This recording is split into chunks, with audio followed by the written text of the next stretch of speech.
Mari kita lanjutkan untuk membuat konten mengenai aplikasi yang kita bisa gunakan belajar di Android gitu ya. Tapi kita tidak akan berfokus pada aplikasinya, tapi ke kontennya. Nah, di sini saya menggunakan aplikasi Wikipedia ya, salah satu sumber awal yang bisa kita gunakan ketika belajar di internet, terutama Wikipedia bahasa Inggris ya. Karena kontennya tentu lebih banyak ya, karena bahasa Inggris itu kan lingua franca dari ilmu pengetahuan di masa kini gitu. Jadi setidaknya Wikipedia itu bisa digunakan sebagai sumber awal referensi yang bisa kita cari, nanti kita baca sumber aslinya berdasarkan referensi yang digunakan gitu. Nah, di kali ini kita akan bahas mengenai mind wandering ya. Mungkin ini adalah salah satu hal yang beberapa tahun belakangan ya, bahkan sejak S1 atau bahkan ketika SMA juga sudah merasakan, bukan belajar ya, merasakan pikiran itu main wandering ya, berkelana ya, kemana-mana itu pikirannya. Jadi di sini mind wandering is broadly defined as thought unrelated to task at hand gitu ya. Jadi secara luas itu didefinisikan sebagai pikiran yang tidak relate atau tidak terkait dengan pekerjaan yang sedang kita lakukan gitu. Jadi jadi ini saya kalau kita menggunakan definisi ini kan seringkali kita tidak hadir ya dalam kemasa kinian gitu. Saya merasa sejak SMA itu pikiran saya ketika di kelas itu mikirin yang lain itu ya. Misalnya apa game yang ada yang di rumah saya mainkan, atau ingatan tentang memori masa kecil gitu ketika sedang asik-asiknya main PlayStation itu, main apa itu namanya, Winning Eleven, kemudian apa namanya Metal Slug ya. Metal Slug itu yang game peperangan dan lain sebagainya. Jadi ini adalah salah satu hal yang mungkin membuat saya itu frustrasi gitu ya. Kenapa kok seringkali saya tidak menikmati kemasa kinian gitu ya. Being in the moment, berada dalam momen yang saat ini. Karena pikiran saya itu mind wandering gitu ya. Berpikir ke sana kemari gitu ya. Tidak sesuai dengan apa yang sedang dilakukan saat ini gitu. Nah, mind wandering causes a thought that are task unrelated and stimulus independent gitu ya. Jadi tipe subtype-nya atau subtipenya ada 3, yaitu positive constructive daydreaming, guilty fear of failure, and poor attentional control ya. Jadi daydreaming yang konstruktif dan positif itu ya. Daydreaming itu adalah aliran kesadaran yang detach ya. Detach itu mengambil jarak dari pekerjaan eksternal yang sedang dilakukan saat ini. When attention become focus on more personal internal direction ya. Jadi lebih berfokus atensinya, pikiran itu pada arah yang sifatnya personal maupun internal gitu ya. Jadi ketika daydreaming itu bisa dilihat ketika kita itu pikiran kita memikirkan nostalgia tentang masa lalu dan lain sebagainya gitu. Tapi juga bisa tipenya adalah guilty fear of failure gitu ya. Rasa bersalah yaitu ketakutan akan kegagalan gitu ya, kecemasan gitu. Wah, kalau saya melakukan ini apa ya nanti kalau gagal gimana? Jadi pikiran itu malah justru terbebani oleh ketakutan, kecemasan tentang kegagalan gitu yang belum tentu terjadi itu ya. Ataupun memang sudah terjadi dan itu guilty feeling-nya itu masih menyisakan saat ini gitu. Dan juga kontrol atensi yang buruk gitu ya. Mungkin karena ketika kita juga kurang tidur gitu kan, juga nanti mempengaruhi bagaimana kita tidak bisa berfokus pada pekerjaan yang sedang kita lakukan saat ini gitu. Nah, a common understanding of mind wandering is the experience of thought not remaining on single topic for a long period of time gitu ya. Jadi pemahaman umum mengenai mind wandering adalah pengalaman pikiran yang tidak lagi terpaku pada topik tertentu dalam periode waktu yang panjang gitu ya. Secara khusus ketika orang itu terlibat dalam pekerjaan yang membutuhkan perhatian khusus gitu. Jadi misalnya ketika kita kuliah ketika kita membutuhkan konsentrasi yang fokus terhadap apa yang diajarkan oleh dosen, kemudian pikiran kita itu mengembara kemana-mana. Oh tadi malam saya bermain Plants vs Zombie gitu, atau bermain game apa gitu, atau melihat film dokumenter apa gitu dan sebagainya. One context in which mind wandering often occurs in driving ya. Kalau konteks saya mungkin ketika saya mengendara motor gitu kan, pikiran saya itu mengingat hal-hal yang sebenarnya tidak ada di jalan gitu. Maksudnya ketika di jalan kan kita cuma lihat motor, orang-orang yang lalu lalang yang tidak kita kenal kan, random gitu. Tapi pikiran pasti berpikir tentang apa misalnya menuju sekolah itu pikirannya sudah orang-orang di sekolah, atau bahkan bukan itu gitu ya. Yang kita ingat itu justru ketika berangkat ke sekolah itu atau berangkat ke tempat kerja itu adalah ingatan-ingatan tentang masa lalu, kemudian rencana kedepannya seperti apa. Jadi tidak ada hubungannya dengan situasi lingkungan berkendara gitu ya. This is because the driving under optimal condition become almost automatic activity dengan minimal use of the task possible on the road. Jadi tentu saja ketika kita sudah sering berangkat kerja gitu ya, naik kendaraan gitu kan, itu membutuhkan atensi yang rendah sebenarnya, karena kita kan otomatis ya, pikiran itu sudah otomatis, saya tahu arahnya kendaraan itu kemana gitu, kita sudah hafal rute terdekat ke sekolah yang agak jauh dan lain sebagainya. Jadi karena kontrolnya itu sangat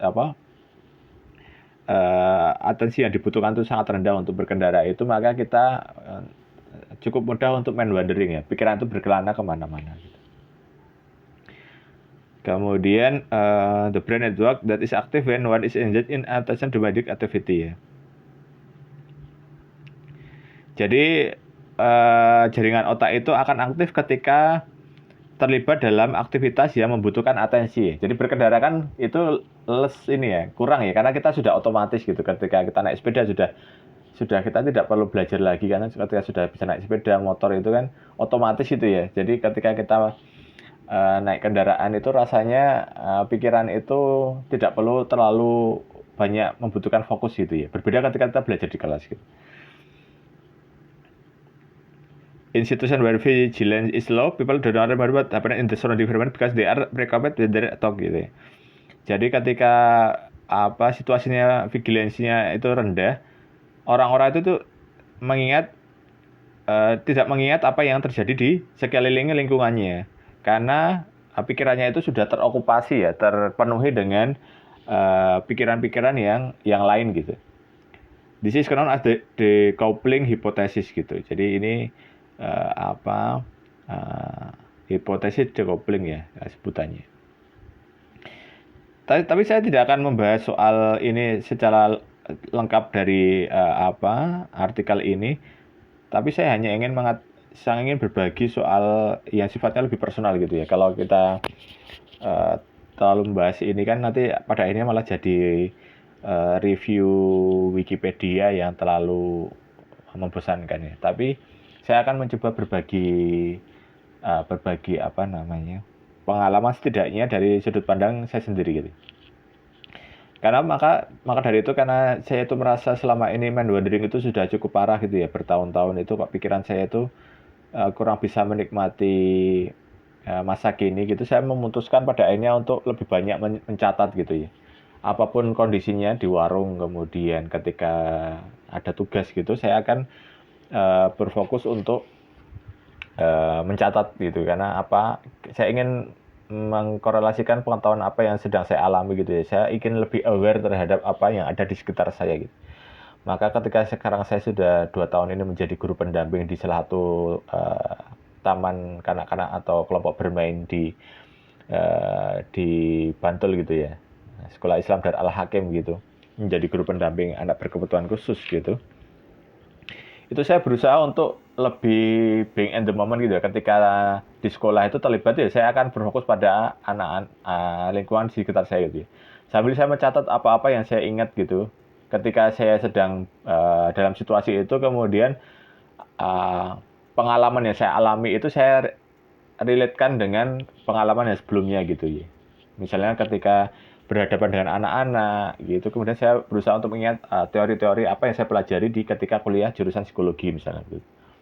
Atau belajar apapun yang lain yang saya itu merasa itu punya menambah pengetahuan saya soal apa yang saya hadapi di sekolah gitu.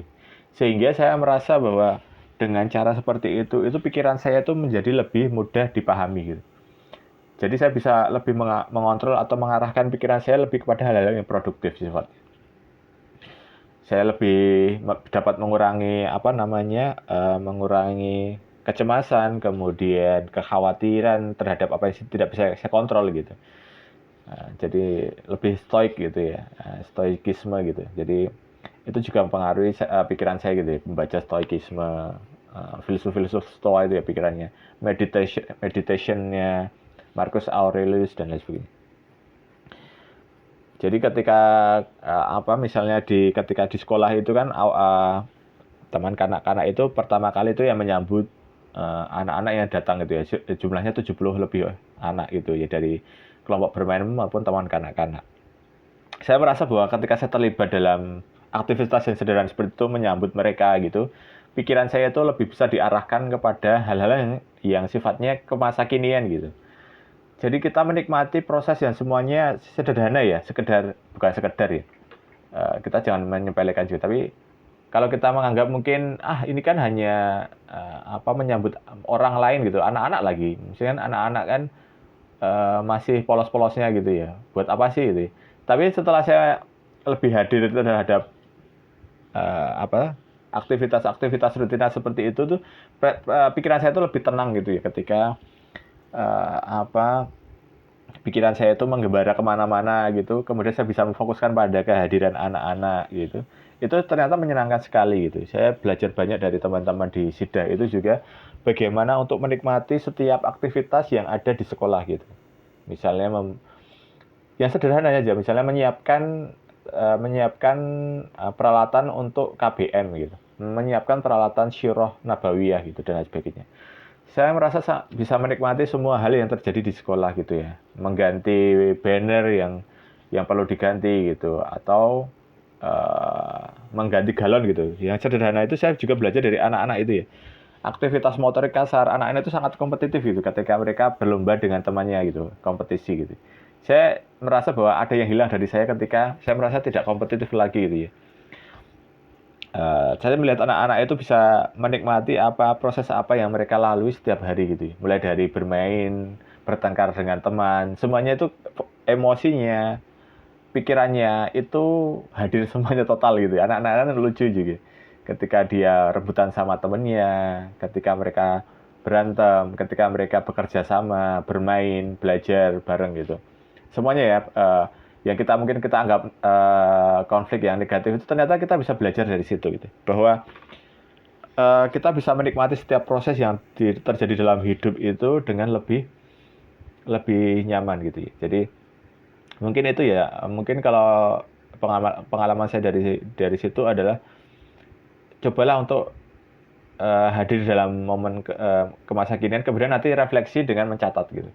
Nanti akan ada pengaruh yang sifatnya sangat personal itu, sangat nyaman sekali dan puas ketika kita itu ternyata ada progres dari saya. Tidak stuck pada mind wandering yang kekecewaan terhadap masa lalu tadi ya, kecemasan dan lain sebagainya, tentang masa depan dan lain sebagainya.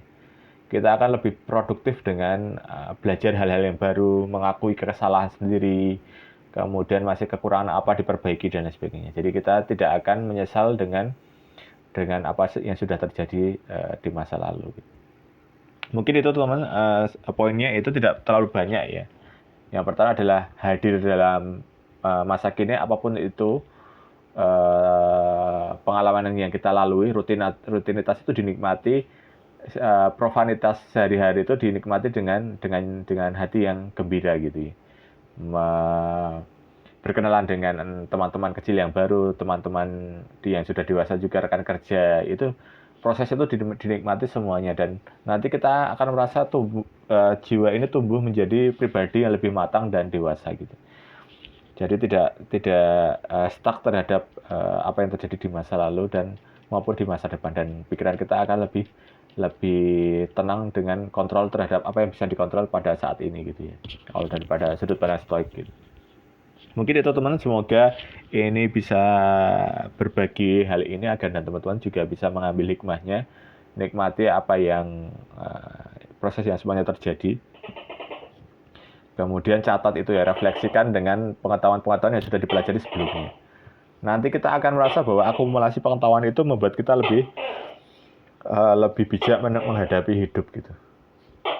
Assalamualaikum warahmatullahi wabarakatuh.